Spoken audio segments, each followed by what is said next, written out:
Shalom, nous sommes de retour avec les bien-aimés Ola Kalonji. Bonsoir mon frère Roland. Shalom mon frère Serge. Donc nous venons de passer un moment de prière dans l'assemblée. Juste après, j'avais tellement de questions à poser à mon frère Ola Kalonji. C'était au sujet de la prière. Quand la Bible nous dit prier sans cesse, en fait, ça veut dire quoi? Parce qu'il y a beaucoup de gens qui comprennent mal ce verset. Moi-même, je vais avoir l'éclaircissement sur ce verset. C'est pour cela que je vous laisse la parole. Donc, on commence par la prière. Après, on va entamer à notre moment de partage. Voilà, shalom bien-aimés frères et sœurs, pour tous qui nous suivez partout dans le monde entier, que le Seigneur vous bénisse.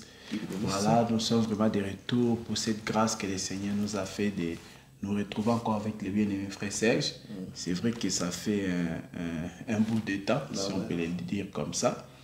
C'est vrai que ça fait un moment quand même parce que la dernière émission avec lui c'était Lyota les Grands de Sénégal.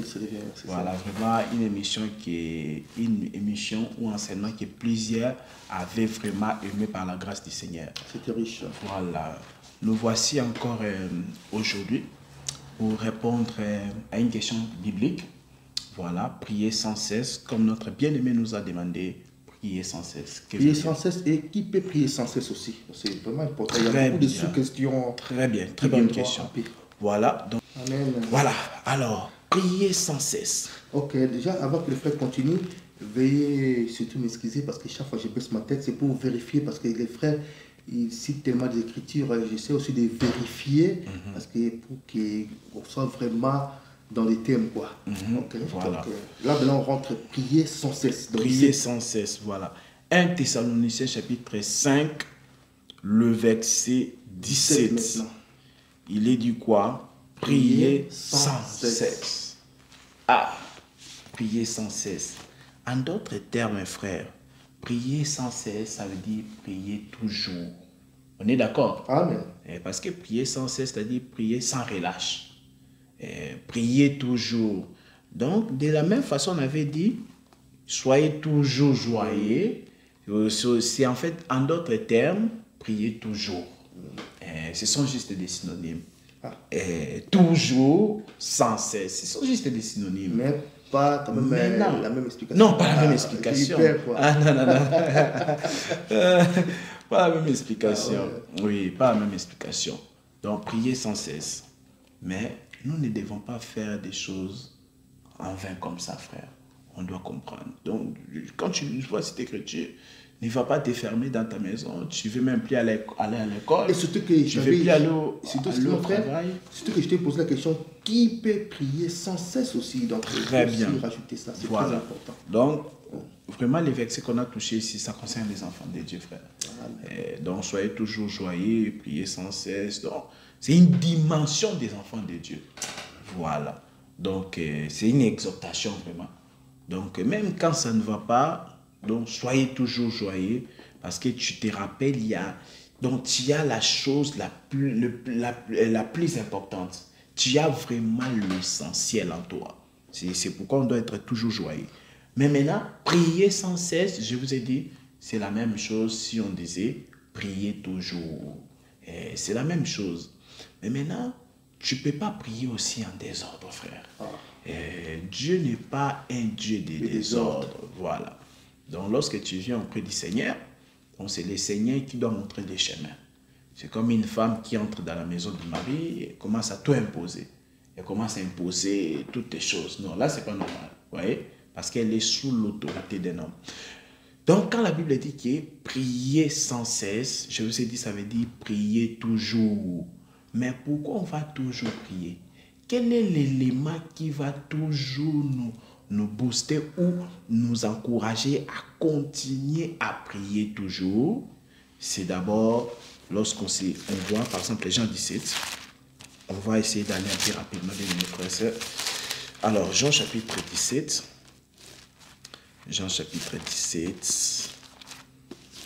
Jean 17, je lis rapidement. Voilà. Jean chapitre 17 après. Jean chapitre 17, il s'agit de la prière de Jésus qu'il a fait pour les apôtres. On peut commencer au verset 3. Or, la vie éternelle, c'est qu'ils te connaissent, toi le seul vrai Dieu, et celui que tu as envoyé, Jésus-Christ. J'étais glorifié sur la terre. J'ai achevé l'œuvre que tu m'as donnée. Soulignez cela. Soulignez le verset 4 de Jean chapitre 17. Jésus, dans sa prière, il dit que j'ai été glorifié et j'ai achevé l'œuvre que tu m'as donné de faire. Voilà pourquoi il dira maintenant, plus tard j'ai perdu aucun d'eux, si ce n'est que le fils de la perdition. C'est-à-dire c'était après les 3 ans du ministère de Jésus. Maintenant Jésus va prier pour les apôtres.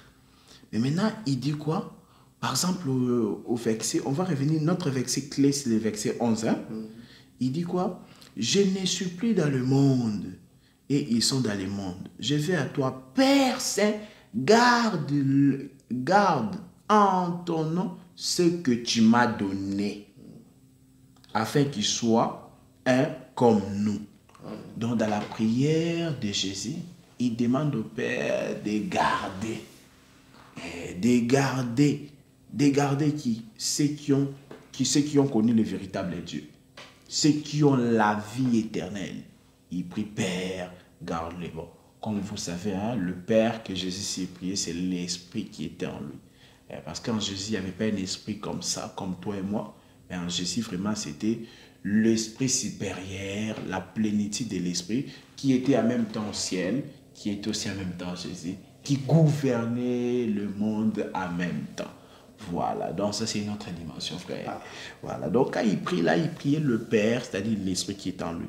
Il a prié de garder ceux qui ont la vie éternelle, ceux qui ont réussi la parole. Mais maintenant, ici, prier pour les apôtres, frère. Mais attention, Jésus n'a pas seulement prié pour les apôtres. Il dit quoi? Au verset 20, de Jean 17, il dit, ce n'est pas pour eux seulement que j'ai prié. Et seulement pour qui j'ai prié là, ce sont les apôtres. Il dit, ce n'est pas pour eux seulement que je prie, mais encore pour ceux qui croiront à moi par leur parole, afin que tous soient un comme toi, Père. Tu es à moi. Donc, il dit, je ne prie pas seulement pour eux, les apôtres, mais pour, il dit quoi? Mais encore pour ceux qui croiront à moi par leur parole. Donc, Jésus, quand il a achevé l'œuvre, il a fini la mission. Il a prié pour les apôtres, pour ces 2 versets, les frères. Il s'est dévexé dans les apôtres en disant que désormais, les gens ne verront plus moi, Jésus, selon la chair. Parce qu'aujourd'hui, nous ne connaissons plus Christ selon la chair. Dès Corinthiens chapitre 5, verset 16. On a dit, si autrefois on a connu Christ selon la chair, mais aujourd'hui, il n'en est plus question, frère. Aujourd'hui, on ne connaît plus Christ selon la chair, on connaît Christ selon les Écritures. Amen. Donc Jésus l'a dit, désormais, moi je ne serai plus comme ça physiquement dans la chair, mais je vais prier pour vous les apôtres. C'est-à-dire, quiconque dira qu'il veut écouter l'enseignement de Jésus, qui est l'enseignement de la vérité, ils doivent donc écouter les apôtres. Donc c'est pourquoi on dit que dans une église où l'enseignement prêché par les fidèles et humbles apôtres n'est pas respecté, c'est une assemblée qui ne croit pas en Jésus-Christ. Voilà, parce que je vous ai dit, Jésus l'a prié dans Jean chapitre 17, verset 20. Il a dit, je ne prie pas seulement pour eux, là, les apôtres, mais pour tous ceux qui croiront à moi au travers leurs paroles. C'est-à-dire, Jésus l'a dit, désormais, vous ne me verrez plus selon la chair, mais vous verrez les apôtres. Il faut croire à leurs paroles, il faut croire aux écritures des apôtres. Donc, quand tu dis que tu crois en Jésus, on doit voir que tu crois à l'enseignement des apôtres. Sinon, tu es simplement en train de nous distraire. Voilà. Donc, voilà, c'est ça. Donc, croire en Jésus-Christ, c'est suivre l'enseignement des apôtres. C'est pas compliqué. Croire en Jésus-Christ, tu dois suivre l'enseignement des apôtres. Mais aujourd'hui, toi, tu commences à discuter. Quand les apôtres prêchent, toi, tu dis non, parce que Paul était macho. Il a dit la femme ne peut pas prêcher. Quand il dit ceci, oh non, ça c'était à l'église de Corinthe, ils avaient des problèmes. Mais à l'église de Corinthe, il a aussi prêché les dons spirituels. Mais ça, tu aimes. Mais quand on dit que la femme ne peut pas voir l'un des ministères là, l'un des ministères qui était d'Éphésiens 4, 11, là tu commences à discuter. Amen. Bon, voilà. Donc ici, l'élément clé, c'est Jean chapitre 17, verset 11, où Jésus l'a prié au Père qu'il puisse garder. Donc quand Jésus priait là, il prie aussi pour nous, frères. Parce qu'il a dit il dit, ce n'est pas seulement pour eux que j'ai pris. Verset 20 vient éclairer le verset 11. Donc, quand il priait pour les apôtres, il priait aussi pour tous les gens qui vont croire en lui, en Jésus, à travers l'enseignement des apôtres. Qu'est-ce que nous voulons dire par là? C'est-à-dire qu'il faut être dans la prière de Jésus. Pour prier sans cesse, pour prier toujours, il faut d'abord être dans cette prière ici. Si tu n'es pas dans la prière de Jésus, de Jean chapitre 17, le verset 11 jusqu'à 20, c'est-à-dire que tu es en train de perdre ton temps. Tu peux être là, quelqu'un qui prie, parce que dans un jour, il y a 24 heures. Tu peux être là, tu pries 15 heures par jour. Vraiment, toi, tu dis, moi, je suis discipliné. Vraiment, chaque jour, je prends 15 heures de mon temps. Je prie vraiment. Ils disent aussi sincèrement. Ils disent aussi, si je prie, quand je prie, je suis sincère. Mais tu n'es pas dans la prière de Jean chapitre 17. C'est-à-dire, pour être dans la prière de Jean chapitre 17, on t'a expliqué que tu dois croire à l'enseignement des apôtres. Ce n'est pas compliqué. Donc, prier sans cesse, prier toujours, c'est parce que nous sommes dans la prière de Jésus-Christ. Et Jésus il a fait cette prière-là pour nous. Voilà pourquoi un enfant de Dieu ne peut pas perdre le salut. Amen. Parce que la prière de Jésus a une très grande efficacité. Donc, il a fait prier que nous soyons gardés, frères. Gardés. Donc, l'enchantement ne peut rien contre nos frères. Donc, la séduction ne peut rien contre nos frères. Il a prié de nous garder. Et ça, c'était une prière qu'il avait fait. Mais il devait sceller cette prière. Il a scellé cette prière-là maintenant à Golgotha. Et quand il est mort, il a vraiment signé, vraiment, il a mis vraiment les sceaux, frère. Hein? Il a vraiment tamponné. C'est comme tu écris une lettre, non? Maintenant, à la fin, tu dois signer. Et Jésus aussi, ça, Jean chapitre 17, c'était comme une lettre. Et il a écrit là, il a prié. Maintenant, il fallait valider cette prière. Tac! À l'œuvre de la croix, à Golgotha, il a tamponné. Parce que l'œuvre de la croix, c'était la prière, frère. L'œuvre de la croix, c'était une prière. Jésus l'a fait. C'était une prière, frère. Il priait que nous ne puissions pas aller en enfer, frère. Parce que s'il n'y avait pas eu l'œuvre de la croix, on allait partir en enfer. Amen. Donc, avant de commencer à présenter à Dieu tes œuvres, Seigneur, moi j'ai laissé mon lit, je suis descendu par terre pour dormir, j'ai mal à mes côtes, tout ça. Mais Dieu va dire que moi j'avais laissé mon trône pour venir prier pour toi, frère. Donc, avant d'abord de commencer à présenter tes sacrifices comme ça, laisse tes sacrifices, d'abord crois à la prière de Jésus-Christ. Et crois d'abord en ce que lui l'a fait. C'est-à-dire que sinon tu es en train de vivre dans les œuvres de la loi. Mais tu dois vivre dans la foi. Il a dit, mon juste vivra par la foi. Donc, c'est-à-dire vivre par la foi, c'est-à-dire tu vis par rapport à cette prière, tu dis que cette prière ici d'abord, ça te concerne. C'est-à-dire tu peux prier sans cesse. Et si prier sans cesse, ça ne veut pas que tu ne dormes pas. Non, parce que même si quelqu'un t'a déjà enseigné, prier sans cesse, ça dit que tu ne dois jamais dormir. Déjà lui-même d'abord, il te prêche un enseignement que lui-même d'abord, il ne respecte pas. Donc, il ne respectera jamais. Il y a un problème parce qu'il dort 8 heures dans la nuit. Même s'il dort 6 heures, même s'il dort un peu moins. Comme le frère Zéloc, bien sûr. Mais il dort quand même. Donc, mais là, il y a des moments où il n'est même pas conscient. Ouais, parce qu'il est dans le sommeil. Il est dans le sommeil. Donc, il n'y a personne qui prie H24, frère. Donc, c'est-à-dire que quand on dit prier sans cesse, prier toujours, c'est-à-dire tu dois te rappeler de cette prière ici. Parce que tu es dans la prière que Jésus avait fait.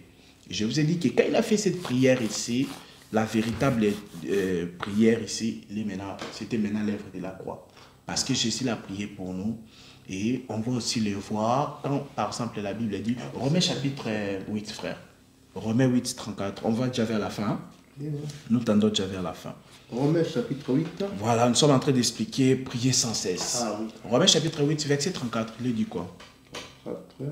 Et le nom du Seigneur Jésus. Amen. Qui les condamnera?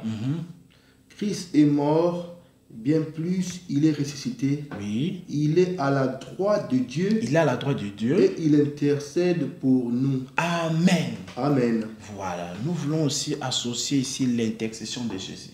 Parce que nous parlons de la prière. Donc, tu l'associes avec Jean 17. Oui, oui, oui, ouais, voilà. Parce que Jean 17, c'est vrai que j'ai compris. Voilà, vous allez voir cela. On dit quoi? Que Christ est ressuscité. C'est ça, non? Il est ressuscité. Il a la droite du Père, hein? Non, Christ est mort, bien plus, il est ressuscité. Oui, il est ressuscité. Donc, il a la droite du il a la Père. droite du Père. Il intercède pour nous. C'est ça, hein? À droite de Dieu et il intercède pour nous. Voilà. Romains chapitre 8, verset 34. C'est ça, non, frère? Amen. Voilà. Jésus, après sa résurrection, il a la droite du Père. Hein? À la droite du Père, à la droite de Dieu. Donc, vous, maintenant, vous, quand la Bible dit que Christ est à la droite de Dieu, n'imaginez pas. Parce que les frères Serge, hein? Les frères Serge, là, il est à ma droite. Ça, non, ouais. Donc, par rapport à l'image. Ouais. Mais là, par rapport à nous, par rapport à la réalité, vraiment, là, il est à ma droite. Okay. Donc, ne pensez pas c'est-à-dire que je suis vraiment à la droite de Dieu. Non, c'est pas ça. Parce que d'abord, Dieu est esprit. Comment tu peux être à la droite? Comment tu peux définir la droite ou la gauche de l'esprit? C'est pourquoi on répète, bien aimé, que tu ne dois pas rester un bébé spirituel. Amen. Tu vas croiser un musulman, il va te poser cette question. Il va te demander comment tu définis la gauche et la droite de Dieu. Oh, Jésus, il a la droite de Dieu. On va dire, mais Paul, là, vraiment, il vous a enseigné des choses que lui-même, il ne comprenait pas. Alors que là, notre bien-aimé Paul, il comprenait ce qu'il disait. Quand on dit Jésus à la droite du Père, la droite, il ne faut pas les chercher dans le dictionnaire. La droite, il ne faut pas les définir selon le frère Roland, que le frère Serge à sa droite. Non. La droite, c'est Exode chapitre 15, le verset 6. On peut quand même les lire, frère. Exode 15, 6. Oui. Je donne au Seigneur Jésus. Amen. Ta droite, ô Éternel, Oui. a signalé sa force. Amen. On peut s'arrêter là. C'est quoi le contexte? Le contexte, c'est que Israël, l'Éternel, a délivré de la main des pharaons. Donc, il a traversé la mer Rouge et Pharaon aussi, avec son armée, voulait aussi traverser. Parce que vraiment, la mer Rouge était séparée. Et Pharaon aussi, il espérait aussi va aussi traverser. Mais vous connaissez la suite. Donc, le Seigneur a tué l'armée des Pharaons dans la mer Rouge. Donc, maintenant, Israël, quand il a traversé, il a vu ce que Dieu a fait. Il a dit, ô Éternel, ta droite a signalé ta force. Donc la droite de Dieu, c'est la force de Dieu. C'est quand Dieu manifeste sa puissance. C'est quand Dieu retourne dans sa position de force. Voilà pourquoi Romain, avant de dire qu'il est à la droite de Dieu, on a d'abord dit il est mort et il est ressuscité. Bien plus, il est ressuscité, il est à la droite du Père. Donc quand Christ ressuscite, c'est-à-dire il retourne dans sa position de force. Sa position de force, hein? Sa position de puissance. Parce qu'en réalité, c'est un homme fort. Et Christ, c'est un homme très fort. Amen. Mais il s'était abaissé pour un peu de temps, pour un temps de faiblesse. Voilà, pour nous sauver. Amen. Mais en réalité, c'est un homme fort. Donc, c'est la droite. Quand la Bible dit la droite de Dieu, c'est-à-dire c'est la force de Dieu, la puissance de Dieu par rapport à Exode chapitre 15, le verset 6. Donc c'est ça, Christ à la droite du Père. C'est-à-dire il est retourné dans sa position d'avant. C'est ça. Mais maintenant, on dit quoi? Il intercède pour nous. Mais est-ce qu'au ciel, il y a deux dieux? Il y a combien de dieux finalement? On dit qu'il intercède pour nous. Intercéder, ça veut dire prier en faveur d'eux. Parce que nous parlons de la prière. C'est ça. Vraiment, le Seigneur nous a fait grâce. On a passé un très bon moment dans l'assemblée ici de Paris, dans la prière, tout ça. Et puis voilà pourquoi mon frère est inspiré en tout cas à me poser des questions concernant la prière. Donc nous sommes toujours dans notre grand thème, prier sans cesse. Et nous expliquons maintenant l'intercession de Jésus. Parce que la Bible dit quoi? Romains 8, 34. Il a la droite du Père, il intercède pour nous. Donc, intercéder, cela veut dire prier en faveur d'eux. Vous voyez? Prier en faveur d'eux. 1 Jean chapitre 2, je crois, on va trouver cette écriture. 1 Jean chapitre 2, verset 1, il est dit comme frère. Alors, 1 Jean chapitre 2. Oui, le verset 1. Le verset 1. Oui. 1 Jean chapitre 2, verset 1. Oui. Attendez, 1 Jean chapitre 2. Oui. Verset 1. Mes petits enfants, Oui. je vous écris ces choses afin que vous ne péchiez point. Et si quelqu'un a péché, Oui. nous avons un avocat auprès du Père, Un avocat auprès du Père. Jésus-Christ le juste. Jésus-Christ est le juste. Amen. Donc on a dit que Jésus est l'avocat. Or, l'avocat, il fait quoi? Il parle en faveur d'eux. On a dit aussi intercéder veut dire prier en faveur d'eux. Donc quand on dit que Jésus, notre avocat, quand on dit que Jésus intercède, cela veut dire que Jésus aujourd'hui, il est en train de parler en faveur de nous. Mais comment il fait? Parce qu'il est retourné dans sa position de force. Donc vous allez comprendre le Jésus qu'on fait là, allusion, c'est-à-dire c'est le sang de Jésus. Prenons Hébreu. Je pense que ce sera la dernière écriture. Donc Hébreu. Hébreu 12, verset 24. Rapidement. 12, 24. Oui. Je lis au nom du Seigneur Jésus. Amen. De Jésus qui est le médiateur de la nouvelle alliance et du sang de l'aspersion, Oui. qui parle mieux que celui d'Abel. Voilà. Jésus, le médiateur de la nouvelle alliance, il dit de son sang qui parle Plus, qui parle qui mieux. parle mieux que celui d'Abel. Voilà.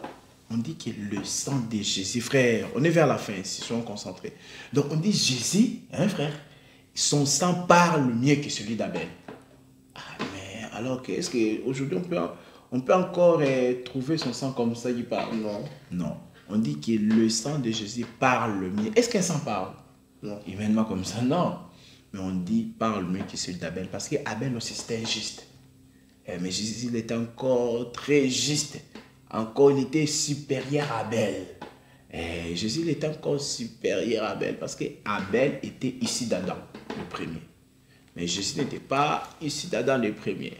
Ça va? Très bien. Voilà. Donc, on dit que quand bien même Abel aussi il était innocent, son sang était répandu parce que son frère quand il l'avait tué.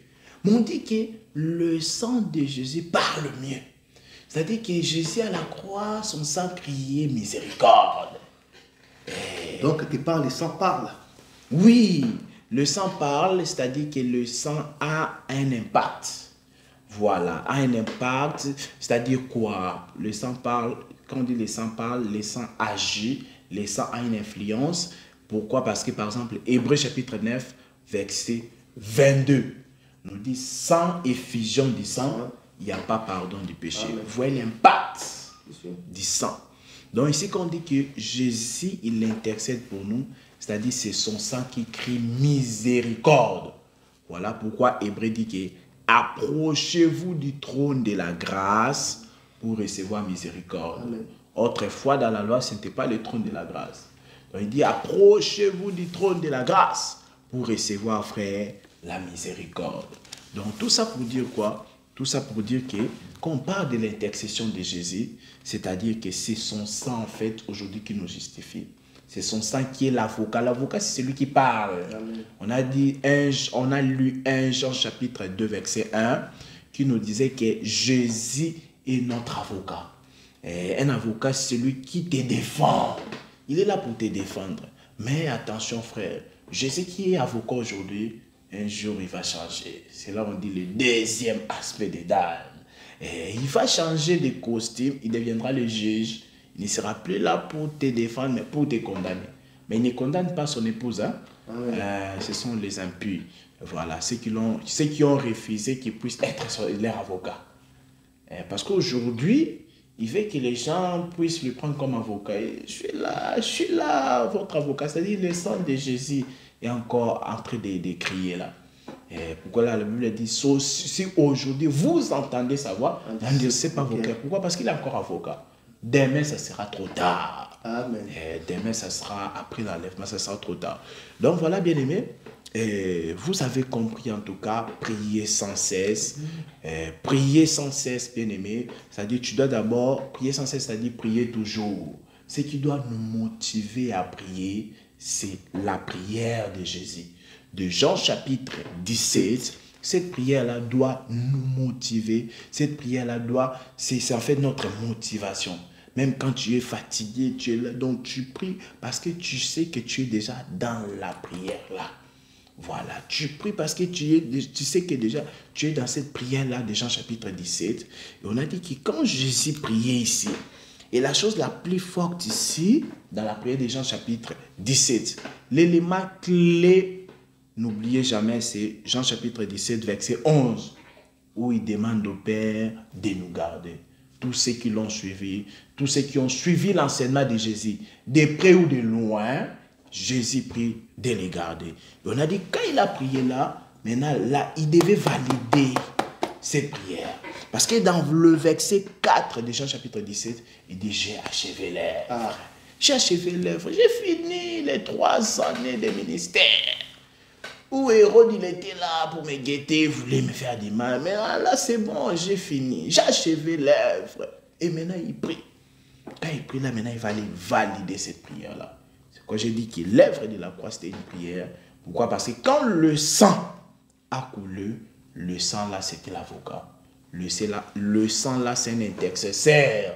Parce que Hébreux chapitre 12, verset 24, nous dit que le sang de Jésus parle mieux que celui d'Abel. Et Abel aussi était juste. Et c'est là aussi nous exhortons, frère. Hein? Ton frère qui t'aime beaucoup, il peut vouloir mourir pour toi, frère. Par courage, hein? Par courage, il est zélé, tout ça. Voilà, on veut te tuer. Hein? Il dit non, moi j'aime beaucoup le frère Serge, ne le tuez pas, tuez-moi. Ah, je vais mourir à sa place. Hein? Oui, ça, oui. Il y a des gens comme ça, frère. Oui, moi je te dis. Ok, après. Voilà, il y a des gens comme ça, moi je sais pourquoi je dis ça. Voilà, il y a des gens comme ça dans la vie. Donc il dit, on voulait te tuer, frère. Il dit non, tuez-moi, parce que je l'aime beaucoup. Tuez-moi à sa place. Mais sa mort-là ne va pas te justifier. Amen. Sa mort-là ne va pas intercéder en ta faveur. Il t'a sauvé seulement quant à la chair, mais pas quant à l'esprit. Voilà pourquoi Matthieu chapitre 10, je crois le verset 28, on dit, ne craignez pas ceux qui tuent le corps, mais craignez plutôt ceux qui peuvent tuer et l'âme et le corps dans la gêne. Donc c'est ça. Bon là, ça nous laissons ça pour notre enseignement concernant la mort. Hein? Concernant la mort, ça nous laissons ça pour notre enseignement concernant la mort, parce que comme vous savez, voilà, comme vous savez, voilà, bien aimés frères et sœurs, on avait commencé un enseignement sur la mort. Donc vous avez déjà vu la première partie sur l'enseignement de la mort. C'est vrai que les frères Serge n'est pas dedans. Mais on attend toujours la suite. Hein? Oui, les frères Serge n'est pas dedans. Partie, ouais, donc voilà l'enseignement concernant la mort, très bientôt là. Je pense fin décembre ou maximum début janvier. Il y aura déjà la deuxième partie concernant la deuxième partie de la mort. Donc, un enseignement vraiment très important aussi. Tous les enseignements sont très importants. Donc, vraiment, il faut écouter, bien que les thèmes sont différents, mais tous les enseignements sont très importants, sont salutaires.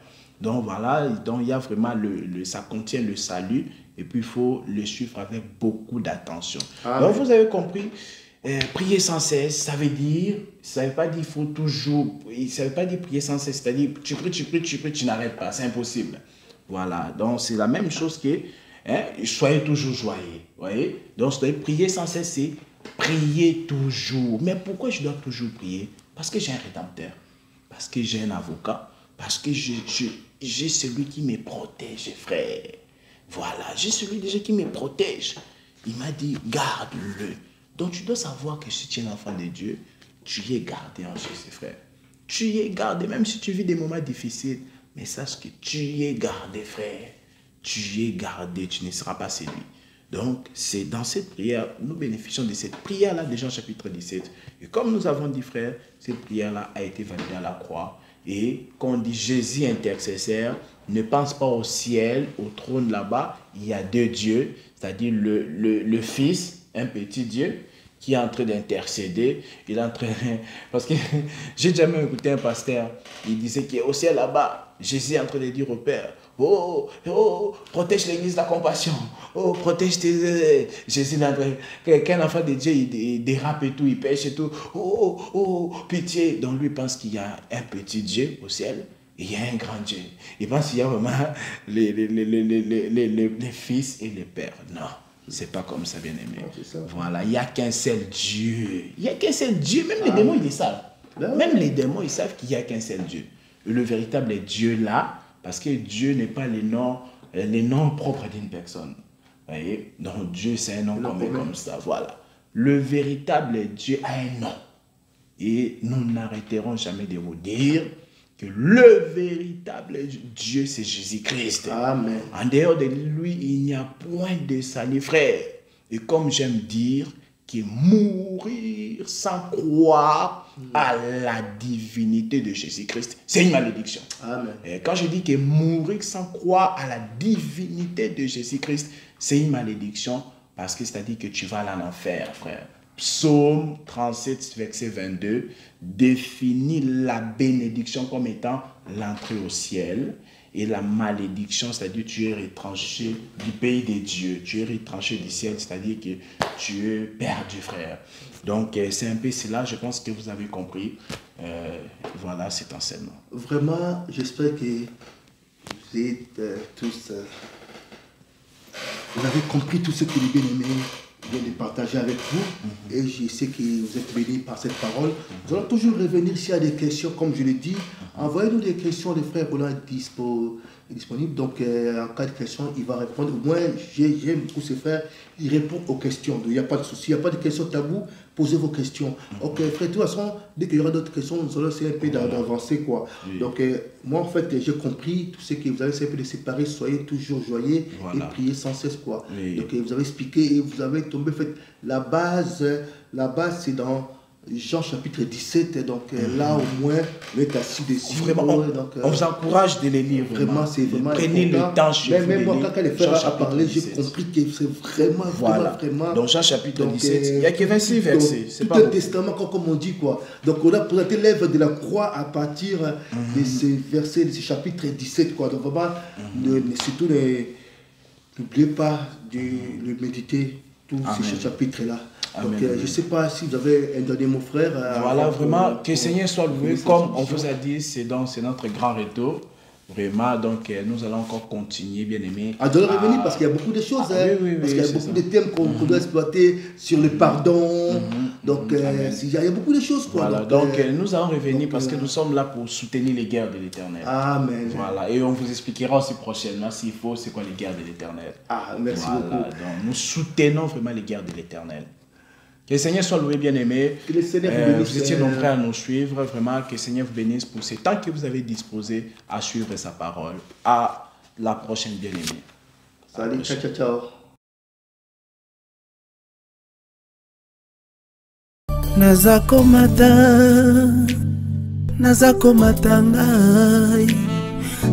matangai, nga naza